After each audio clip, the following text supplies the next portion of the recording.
So this is part 3 of how to drive massive shareholder value in a business. So we've already talked about how you could use an acquisition or a merger in order to create scale.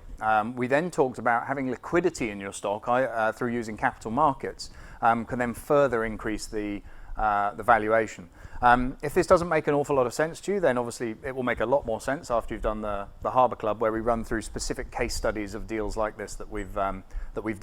But the next thing I want to touch on is how important redundancy is in the creation of shareholder value.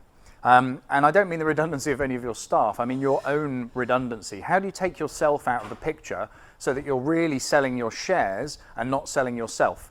Because what happens more often than not is that somebody buying a business will want to pay everybody apart from the entrepreneur.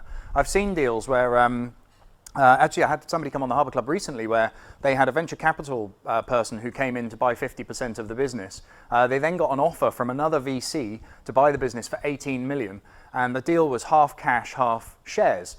But the difficult bit was they wanted to offer the half cash to the other VC and the half shares to the entrepreneur. So the deal was 18 million, but the entrepreneur got 0 in cash. They had to take everything in stock that would be locked in and that they would potentially get later. So this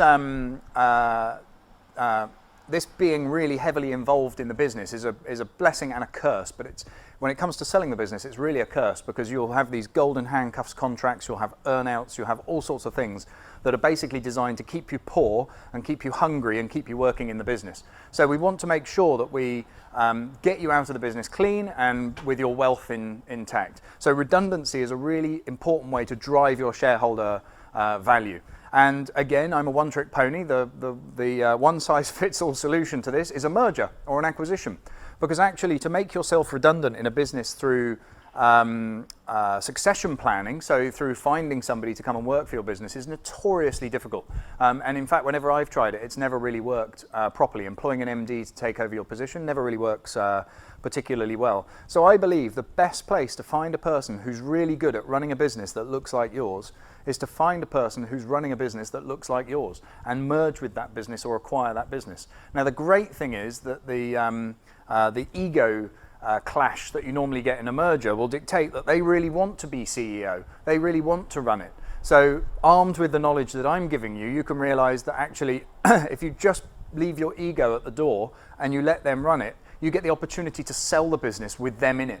So you can effectively exit the company properly. You can be that 50% VC that gets all the cash, and they're the 50% that gets all of the shares. So it's really important to make sure that you're in a non-executive, non-functioning part of the business when it comes to selling it. So remember, you need the scale, you need the liquidity, and you need to be not involved. You need to be redundant. You need to be a shareholder.